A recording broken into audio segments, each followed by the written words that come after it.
Olá pessoal, eu tinha combinado com vocês hoje às 20 horas para conversarmos um pouco sobre funcionalismo. E aí, vocês estão me ouvindo bem? Tá tudo certo? Olá, é um prazer estar aqui novamente conversando com vocês e vamos falar aí um pouco sobre os funcionalismos, direito penal e a criminologia.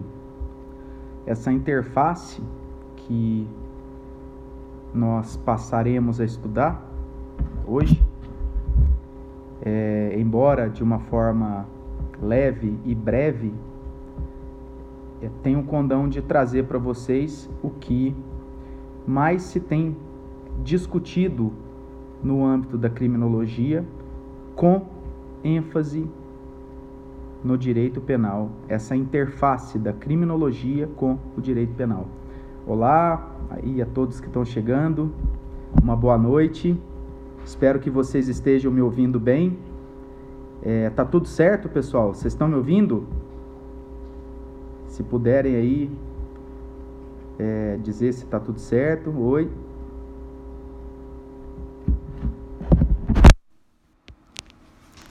E aí, tá todo mundo ouvindo eu? Vocês estão me vendo legal? Ok, isso aí. Então, pessoal, a primeira coisa que eu gostaria de falar para vocês sobre o que vem a ser o funcionalismo, tá? Nós estudamos na faculdade que a teoria finalista, que foi desenvolvida por Wessel, onde o crime, a conduta, ela é dotada de uma finalidade. Até aí tudo bem, é o que nós conhecemos até hoje como sendo o que veio a modificar o causalismo. E é o que comumente nos é explicado nos bancos das faculdades, dos cursos.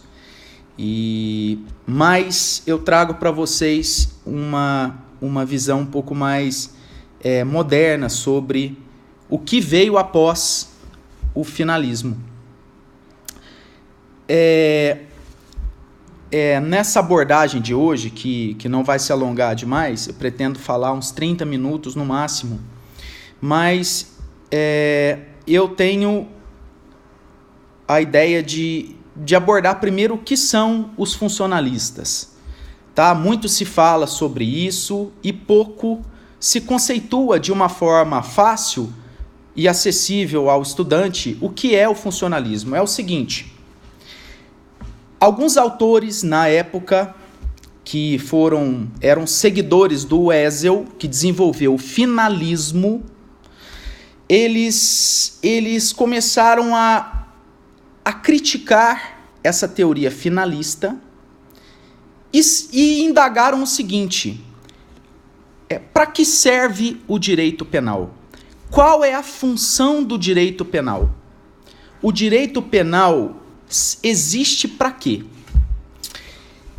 Na época, na década de 60, onde se começou a cunhar o funcionalismo, dois autores que eram seguidores, eram os discípulos de Hans Wessel, que desenvolveram seus funcionalismos, suas críticas ao finalismo proposto pelo professor deles. E esses dois autores vocês conhecem muito. O primeiro deles foi Klaus Roxin, que é professor da Universidade de Munique, e Günter Jacobs, que é professor da Universidade de Bonn, todos na Alemanha. Eles começaram a criticar o porquê o direito penal analisa a conduta humana sob o enfoque da finalidade do indivíduo e não sobre a função que o direito penal desempenha na sociedade. E aí temos o seguinte: primeiro a desenvolver o seu finalismo, a sua crítica ao finalismo, foi o Klaus Hoxin, que ele passou a realizar uma ponte entre a política criminal, a criminologia e o direito penal. Aí é o cerne da nossa aula de hoje, que foi justamente Klaus Hoxin que, ao indagar para que serve o direito penal, ele trouxe para o direito penal um tempero social, aquela pimentinha da criminologia e da política criminal. De nada adianta se estudar o direito penal dogmaticamente, como ele é posto, sem analisarmos, ao interpretar o fato, aspectos de ordem criminológica e político-criminal. Então, o Hoxin desenvolveu o chamado o funcionalismo teleológico, que posteriormente foi apelidado de funcionalismo moderado. Bom, já começa uma coisa aí. Se existe um funcionalismo dito moderado, é porque tem outro funcionalismo que é radical. A gente vai chegar nele. O Hoxin dizia o seguinte: no funcionalismo teleológico, entendido como sendo moderado, o direito penal depende de uma interpretação criminológica e político-criminal. Não dá para se entender o direito penal sem recorrer à criminologia e à política criminal. Isso é muito interessante pelo seguinte: para o Klaus Hoxin, aspectos sociais, princípios de cunho social devem interpenetrar aos princípios penais trazidos na dogmática. Então é o seguinte: para Klaus Hoxin, o princípio da insignificância, embora não tenha previsão legal, é uma norma de cunho político-criminal e que deve ser aplicado ao fato típico, ilícito e culpável, afastando, logicamente, a tipicidade material. Essa é a ideia do funcionalismo de Klaus Hoxin. Na mesma época, e para dizer para vocês, de uma forma não equivocada, tá? Um outro professor, o Gunther Jacobs, que é professor da Universidade de Bonn, ele desenvolveu o seu funcionalismo, que, como eu disse agora há pouco, é chamado de funcionalismo radical. Radical, sim, uma vez que a crítica que o Gunther Jacobs faz sobre a teoria do Wessel, o finalismo de Hans Wessel, é a seguinte: o direito penal funciona, e daí funcionalismo, para quê? O direito penal, ele tem a função de quê? Segundo o professor Gunther Jacobs, o direito penal visa tutelar, garantir a eficácia da norma penal no âmbito social. E ele diz o seguinte: ele se vale, agora eu vou simplificar para vocês, porque a matiz do funcionalismo do Jacobs é muito mais aprofundado do que eu vou dizer aqui. Eu estou resumindo para vocês. O Jacobs se vale da ideia do direito sistêmico, da ideia que Niklas Luhmann desenvolveu a respeito da sociedade, ao argumento, segundo Luhmann, que o sistema social é autopoético. Nós desempenhamos papéis sociais que ou nós mesmos nos investimos desses papéis, ou a sociedade nos cobra o exercício desses papéis sociais, e aí nós, em razão da cobrança, assim desempenhamos. A ideia dele, a partir desse estudo do Niklas Luhmann, é a seguinte: O direito penal, ele funciona como um instrumento garantidor da eficácia da norma penal. O funcionalismo de Gunther Jacobs diz que o direito penal é um instrumento de garantia ao respeito da norma penal.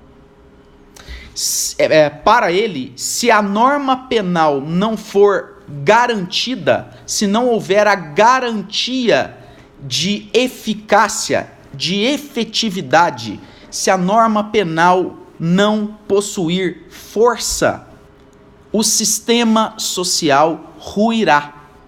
Essa é a ideia do Gunther Jacobs.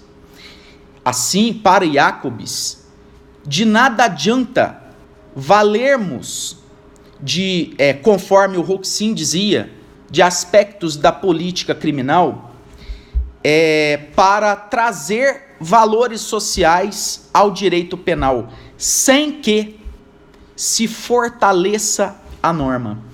Eu quero contar uma brincadeira que eu costumo falar nas minhas salas de aula, dos bancos das faculdades que eu leciono, que é o seguinte: para aqueles que viram alguns episódios do Piratas do Caribe, eu não me recordo qual o filme do Piratas do Caribe acontece isso, mas tem um episódio que o Capitão Jack Sparrow, ele ao pronunciar em uma reunião da cúpula dos piratas que os piratas, para ele, deveriam quebrar o pacto, um pseudo-pacto de boas relações, previsto em um código de normas abstrato, que entre eles exigia, aparecia o pai do Jack Sparrow como, do nada, com a função de garantir a inteireza, a vigência, a eficácia desse código de normas. Eu estou falando isso, é claro que com um tom jocoso, mas é para dizer para vocês o seguinte: segundo Gunther Jacobs, o direito penal, ele exerce essa função de garantir a eficácia da norma penal. Então, a função do direito penal é garantir a eficácia da norma penal. E aí é o seguinte: para o Jacobs, não se aplica o princípio da insignificância, uma vez que, para ele, se o intérprete, o aplicador da norma jurídica, aplicar um princípio que não está previsto na norma, ele, ao aplicar esse princípio, ele enfraquece a norma penal. Então, para o Jacobs o seguinte: o furto de um refrigerante, uma lata de refrigerante, muito embora seja de natureza insignificante, é necessário que haja punição disso.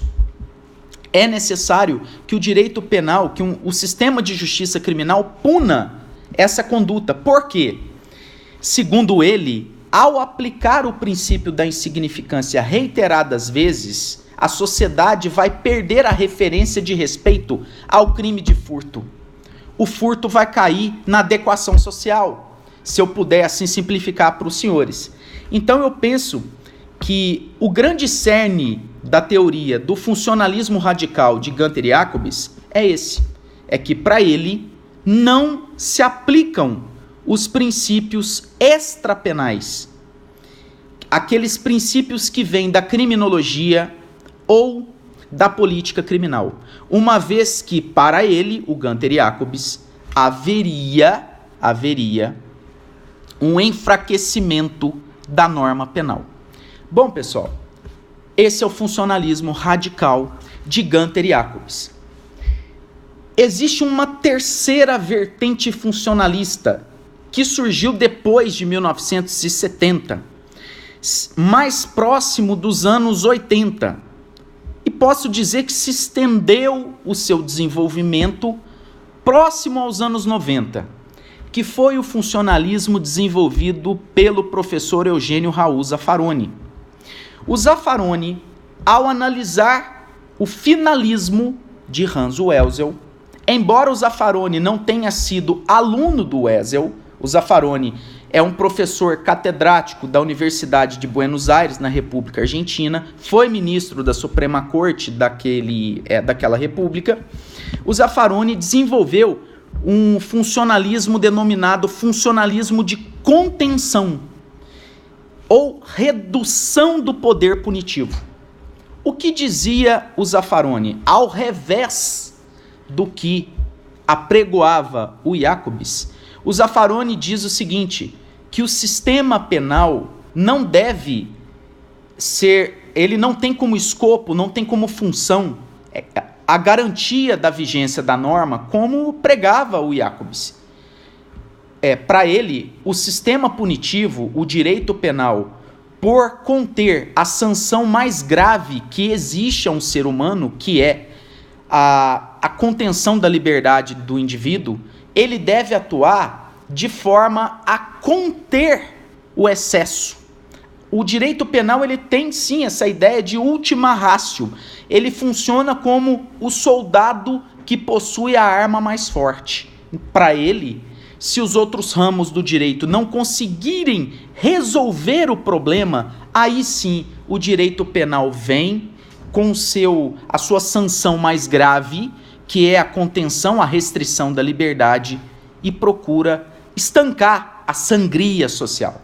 Essa é a ideia do funcionalismo de redução ou de contenção, dito e desenvolvido pelo professor Eugênio Raul Zaffaroni.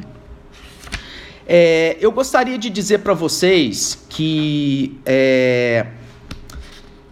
em termos de teoria da conduta, em termos de teoria do delito, muito pouco o funcionalismo alterou os conceitos que são estabelecidos na teoria tripartite ou tripartida do delito, onde há fato típico, ilicitude e culpabilidade. Eu só chamo atenção para os senhores para a questão do funcionalismo teleológico ou moderado desenvolvido por Klaus Roxin. Eu já disse, professor da Universidade de Munique. Roxin não denominava de culpabilidade o terceiro elemento da teoria tripartida. Segundo Roxin, o terceiro elemento da teoria tripartida é denominado reprovabilidade. E dentro da reprovabilidade existem a imputabilidade penal, a potencial consciência da ilicitude do fato, a exigibilidade de conduta diversa, a necessidade da pena e aí eu digo mais, o princípio da insignificância. Então vejam bem, para Klaus Roxin, pai do funcionalismo teleológico ou moderado, o conceito de crime o conceito analítico do crime é o seguinte: fato típico, ilícito e reprovável. O fato típico possui os mesmos elementos que vocês já conhecem: conduta humana, nexo causal, resultado e tipicidade conglobante. A ilicitude, indício do fato típico, possui as mesmas excludentes que vocês já conhecem: o estado de necessidade, a legítima defesa, o estrito cumprimento de um dever legal, o exercício regular de um direito e, aqui no Brasil, extrapenalmente falando, o consentimento do ofendido nos crimes em que haja um bem jurídico disponível. Bom, em suma, os dois primeiros elementos do conceito analítico de crime, fato típico e ilicitude, são idênticos aos cunhados pelo finalismo de Hans Welzel. Mas, no terceiro elemento, que nós conhecemos como culpabilidade, Roxin nomeia-o como sendo reprovabilidade. E inclui dois pontos interessantíssimos. A necessidade da pena, só haveria culpabilidade se a aplicação da pena fosse necessária, segundo Roxin, o funcionalismo de Roxin, e mais, o princípio da insignificância. Então nós temos aí, pessoal, a questão do estudo dos 3 funcionalismos. Qual é a função do direito penal? Estudamos o primeiro, funcionalismo teleológico ou moderado, desenvolvido por Klaus Hoxin. Estudamos o segundo, o funcionalismo radical, que provém de um direito sistêmico, das ideias de Niklas Luhmann, que o sistema social é autopoético. O homem introjeta aspectos que a sociedade deseja, ou ele desempenha e quer que a sociedade aceite aspectos de se manifestar no meio social conforme o valor que ele deseja pregar. Esse funcionalismo do Gunther Jacobs, professor da Universidade de Bonn, é chamado funcionalismo radical, é chamado funcionalismo sistêmico. O direito penal funciona para garantir a eficácia de vigência da norma. Estudamos o chamado funcionalismo de contenção ou redução do poder punitivo, este desenvolvido por Eugênio Raul Zaffaroni, onde o direito penal exerce uma sanção tão grave à pessoa que ele deve agir em última hipótese. Os outros ramos do direito tutelariam o bem. E se não conseguissem resolver o problema, a ferida que o crime causou no seio social, aí sim o direito penal aparece e aplica a sua sanção gravíssima. Para vocês terem em mente, eu trago aqui uma diferença. Quem quiser anotar as diferenças entre os 2 principais funcionalismos. O primeiro, funcionalismo teleológico ou moderado de Klaus Hoxin. Esse funcionalismo teleológico ou moderado de Klaus Hoxin, ele tem as seguintes características. Ele preocupa com os fins do direito penal. Ele é norteado por aspectos político-criminais. Ele busca a proteção dos bens jurídicos indispensáveis ao indivíduo e à sociedade. Ele trabalha com a prevenção geral positiva, lá da teoria da pena, onde a pena deve servir como fato de inibição do crime. A pena deve servir como um fator inibitório ao cometimento do crime. E o funcionalismo de Hoxin possui uma característica importantíssima, que ele cria a imputação objetiva do resultado, integrando o tipo penal. Bom, essas são as características do funcionalismo teleológico de Klaus Hoxin. Eu vou falar para vocês novamente. A primeira característica, para aqueles que não conseguiram anotar, o funcionalismo teleológico de Klaus Hoxin preocupa-se com os fins do direito penal, com a finalidade principal do direito penal. Esse funcionalismo de Hoxin é norteado por finalidades político-criminais. E vejam só, princípio da insignificância, princípio da necessidade da pena. O Hoxin busca, no seu funcionalismo dito teleológico, a proteção dos bens jurídicos indispensáveis ao indivíduo e à sociedade. O Hoxin trabalha com a prevenção geral positiva. A pena, para ele, serve muito como um fator inibitório do cometimento de infrações penais. E, por fim, Hoxin cria a imputação objetiva do resultado, que passa a integrar o tipo penal. Agora vocês conseguiram anotar as características do funcionalismo teleológico de Hoxin? Hein, pessoal? Eu falo um pouco rápido para não perder o raciocínio, mas se quiserem eu repito mais uma vez. Ok. Agora vamos anotar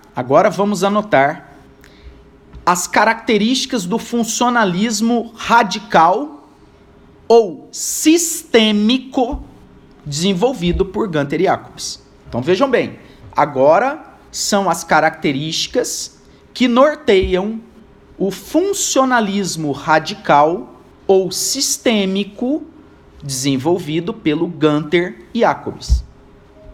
Ok? Vamos lá?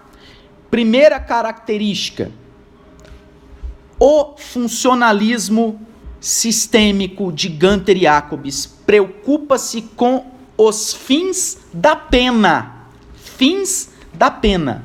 Vejam só, olhem só. Lá no funcionalismo do Roxin, a primeira característica é que o Roxin se preocupa com o fim do direito penal, a finalidade do direito penal. Aqui, no funcionalismo sistêmico ou radical de Gunther e Jacobs, ele se preocupa com a finalidade da pena. Já traçamos aí a primeira diferença. Segunda característica do funcionalismo radical ou sistêmico do Gunther e Jacobs: ele leva em consideração somente as necessidades do sistema social, do sistema jurídico social.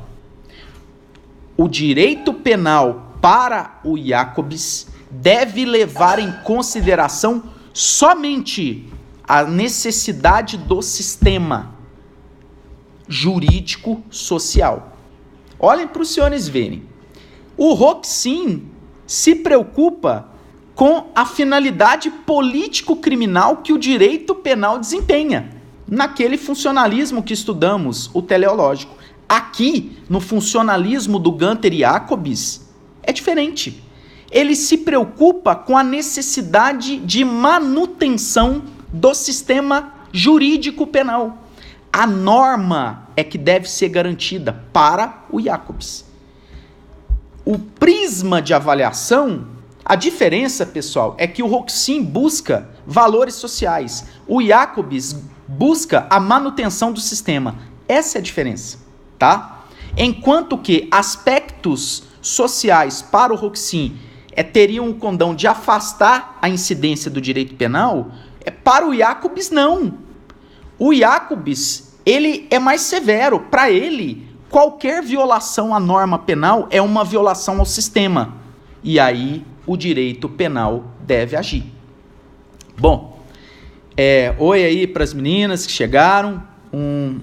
Nós estamos falando aqui de funcionalismo, tá? Eu acabei de falar do funcionalismo teleológico, estou dando as características. E agora eu estou falando sobre as características do funcionalismo radical ou sistêmico do Gunther e Jacobs. A terceira característica do funcionalismo radical ou sistêmico do Jacobs: ele busca a reafirmação da autoridade do direito. O Jacobs diz que o direito penal serve para garantir a força do direito. O direito penal, por ser o ramo mais forte, ele tem que ser sempre fortalecido, porque só com fortalecimento do direito penal o sistema jurídico será respeitado. Então vejam aí mais uma característica do funcionalismo de Gunther e Jacobs, o chamado funcionalismo radical ou sistêmico. O Jacobs, ele trabalha com a função geral preventiva da pena. O direito penal, ele deve se antecipar, ele deve ser dirigido a todos, e de modo que todos respeitem a norma para não cometer os crimes. Ao contrário do Roxin, que trabalha com a prevenção geral positiva, aonde a pena deve servir como um fator de inibição do crime. O Jacobs não pensa na pena aplicada. O Roxin pensa na pena aplicada pelo juiz. O Jacobs pensa na norma. A norma tem que ser fortalecida. E por quê? Porque a norma é um fator inibitório do cometimento de outros delitos. Então vejam vocês, nós estamos traçando esse paradoxo entre os dois funcionalismos. E por fim, pessoal, última característica do funcionalismo sistêmico radical é que, ao descumprir a sua função na sociedade, o indivíduo, ao descumprir a sua função na sociedade, ele deve ser punido. O que diz o Jacobs? Se nós exercemos um papel social, se nós desempenhamos um papel, esse papel é de ordem, de respeito, de consideração, de fraternidade, de respeito ao direito coletivo e individual, se você desrespeita a função, o papel que você deve exercer, você tem que ser punido. Essa é a ideia. Bom, o pessoal está pedindo para eu falar sobre as características do funcionalismo de contenção ou de redução do poder punitivo que foi desenvolvido pelo professor argentino, ex-ministro da Suprema Corte Argentina, Eugênio Raul Zaffaroni. Olha, pessoal, a primeira característica do funcionalismo de contenção é um terceiro. Lá atrás eu falei que eu ia abordar os dois professores alemães e ia aqui, en passant, falar sobre o funcionalismo de contenção ou redução do poder punitivo do Eugênio Raul Zaffaroni. A primeira característica é que o direito penal é um soldado de reserva. Ele só atua, não no sentido daquele estudo do Nelson Gria, do soldado de reserva, do artigo 132. Não é nada disso. O direito penal, ele é um tanque. Ele possui o artefato bombástico mais poderoso do sistema jurídico. E ele só deve atuar depois que nenhum outro ramo do direito tenha sido capaz de resolver o problema social. Uma característica, direito penal como última ratio.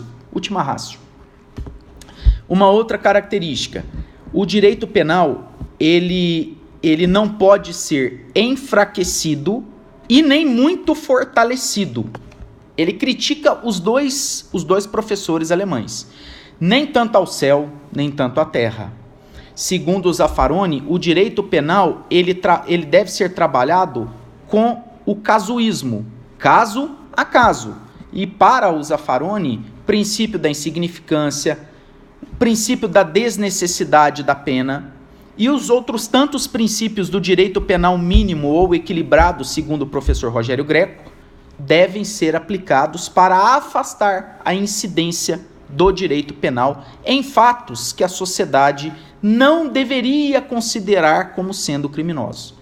Então, o Zaffaroni, ele mais critica os antagonismos dos dois professores alemães e traz essa ideia de o direito penal serve para conter o poder punitivo. Eu costumo dizer o seguinte, que para o Zaffaroni, o direito penal e o processo penal são um instrumento dado ao cidadão para se insurgir contra eventuais arbitrariedades que o sistema de justiça criminal pode cometer. Vejam vocês, para o professor Zaffaroni, o direito penal e o processo penal são um instrumento dado ao indivíduo, no intuito de fazer com que ele se proteja das eventuais arbitrariedades que o sistema jurídico penal possa cometer, o Estado. Então vejam vocês que é um viés totalmente diferente daquele que nós estudamos sobre os dois professores alemães, o Gunther Jacobs e o Klaus Roxin, em seus respectivos funcionalismos. Jacobs, funcionalismo radical ou sistêmico, e o Roxin, funcionalismo teleológico ou moderado. Certo, pessoal? Espero aí que vocês tenham tido essa apreensão do que eu gostaria de ter dito. E para aqueles que pediram sobre direito penal do inimigo, ele nasce, aí a Kátia Vargas Monteiro, direito penal do inimigo nasce, Kátia, do funcionalismo radical. Ele tem essa fonte no funcionalismo radical. Só, Kátia, que tem um porém. O direito penal do inimigo, na verdade, ele nasceu nos estados totalitários.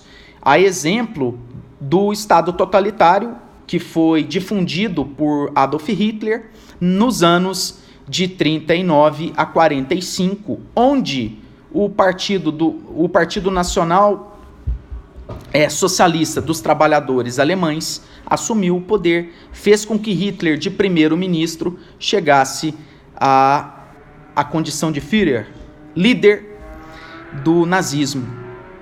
E o Hitler, ele convidou um professor de direito penal e filosofia do direito para que as suas ideias de higienização da raça fossem colocadas em prática. Ele convidou, Kátia, o Edmund Messinger, um professor que vocês já devem ter visto em rodapés de livros de direito penal, principalmente da parte geral, que era professor de direito penal e filosofia do direito, onde o Messinger cunhou o direito penal do inimigo, e o direito penal foi um instrumento utilizado pelo regime do nacionalsocialismo, do nazismo, na Alemanha para levar os indivíduos indesejados aos campos de concentração.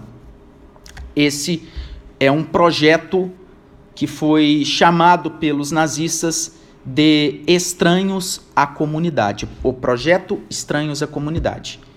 O instrumento que o nazismo se valeu dentro de um Estado de direito nazista foi o direito penal. Então, o nascimento do direito penal do inimigo é muito antigo. Tanto é que há um livro do professor Francisco Munhoz Conde, o espanhol Francisco Munhoz Conde, sobre o estudo dessa teoria desenvolvida pelo Edmund Messinger. É um livro chamado Edmund Messinger e o Direito Penal de Seu Tempo, onde ele aborda, já naquela época, na Segunda Guerra Mundial, a existência de um direito penal do inimigo. E para aqueles que querem anotar as características do direito penal do inimigo, isso tem sido comumente questionado em provas, né?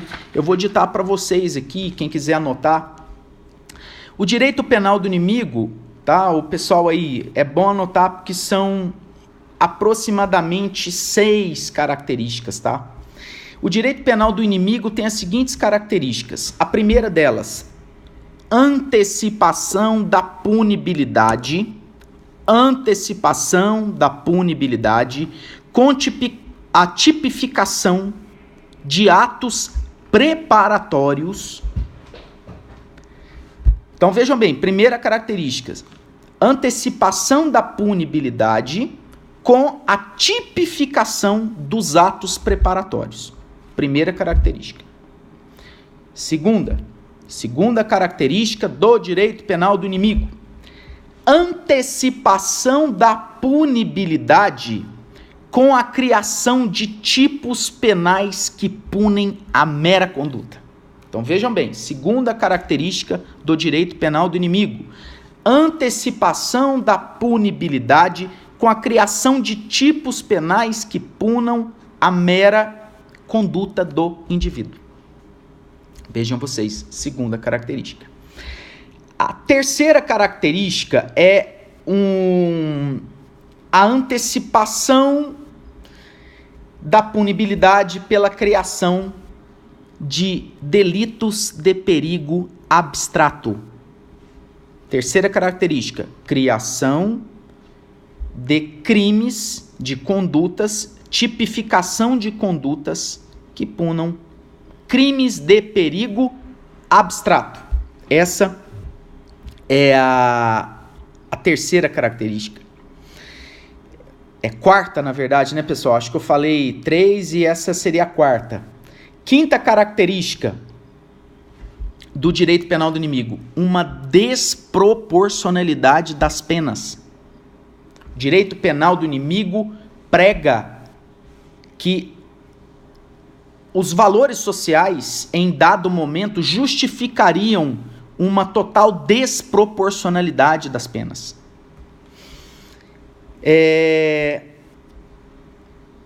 Última característica, eu acho que essa aí seria a sexta. Surgimento das leis de luta ou de combate. Surgimento de leis denominadas leis de luta ou de combate. Essas leis de luta ou de combate, a exemplo da lei de crimes hediondos, a exemplo da tipificação de delitos, por exemplo, que artigo 135, letra A do Código Penal, que pune a conduta do hospital que condiciona o tratamento do indivíduo à emissão de um cheque em branco como caução, ou das leis que visam punir uma conduta que foi clamada pela sociedade em um determinado momento. Essas leis de luta ou de combate, elas são simbólicas. Elas se valem do momento social que as antecede para enrijecer a punição e dar uma falsa expectativa nos cidadãos de que elas, através do direito penal, essas leis de luta, resolveriam o problema social. Bom, gente, eu poderia chamar aqui uma última característica, a diminuição das garantias processuais penais. Redução das garantias processuais penais seria uma característica do direito penal do inimigo. Bom, era o que eu tinha para trazer aos senhores, desejar àqueles que me toleraram até agora um bom resto de domingo, uma boa semana. Espero que eu tenha atendido as expectativas de todos. E venho fazer um chamamento a todos para que aqueles que tenham interesse em participar do curso que a Juliana Teixeira, nossa colega defensora pública do Mato Grosso do Sul, está aí à frente, que é o Estudos da Defensoria. Venham para o nosso curso, se matriculem e vocês terão um atendimento VIP, né? Eu estou à disposição de todos os alunos do curso para termos esses encontros que poderão até vir a acontecer com mais frequência aos alunos do curso e a encaminhar para vocês um material, as questões, corrigir as questões, demonstrar ao aluno o que ele se equivocou eventualmente, o que ele poderia ter falado mais, e dar toda a assistência necessária para que vocês logrem êxito nesse concurso público da Defensoria Pública do Estado do Rio de Janeiro, que é o próximo agora. Aqui eu vou fazer uma propaganda de livros, não meus, tá? Mas de onde eu tirei essas informações desse encontro de hoje? Olha, livro do Klaus Oxin, Estudos de Direito Penal. Esse livro, que é publicado pela editora Renovar, traz as ideias do funcionalismo teleológico. Outro livro do Roxin, Política Criminal e Sistema Jurídico Penal, da editora Renovar também. Ele aborda essa ideia de desnecessidade da pena, tá? Gunther Jacobs. Eu indico não para leitura, porque é um livro extremamente denso, está em espanhol, mas nas bibliotecas das faculdades eu tenho certeza que vocês encontrarão a obra Derecho Penal Parte General, Fundamentos e Teoria de la Imputación, de Gunther Jacobs. Ele trata do seu funcionalismo radical. Aqui, para quem quer uma leitura mais simples, existe um livro fino de uma coleção de estudos de direito penal. O autor é Gunther Jacobs, a editora é a Manoli, O livro chama Ciência do Direito Penal e Ciência do Direito, tá? Editora Manoli, volume 1. Ele trata do seu funcionalismo radical aqui. Aquela questão que eu falei para vocês sobre o Edmund Mesger e o direito penal do seu tempo, o nacionalsocialismo e tudo mais que permeia o direito penal do inimigo. Vocês poderão encontrar nesse livro La Reforma Penal Nacional Socialista. É um livro de Philippe Crispini e Edmund Mesger. Eles analisam o direito penal no nazismo. E aqui, para aqueles que desejam um estudo em português, onde há uma condensação de todas essas vertentes do funcionalismo, indico para vocês o livro do Fernandinho Galvão. Um abraço aí se o Fernandinho ou alguém amigo dele tiver, eu sou fã dele. Esse livro do Fernando Galvão, que é Direito Penal Parte Geral, onde ele traz, em síntese, tudo isso que nós falamos hoje aqui, tá bom? Agradeço a todos vocês, um prazer inenarrável, um bom domingo, estou à disposição de todos, espero vê-los aqui no curso Estudos da Defensoria, esse curso de 7 rodadas, 70 questões, assistência individualizada e a criminologia comigo. Um grande abraço, obrigado, uma boa noite, um prazer demais estar com vocês aí. Tchau, tchau.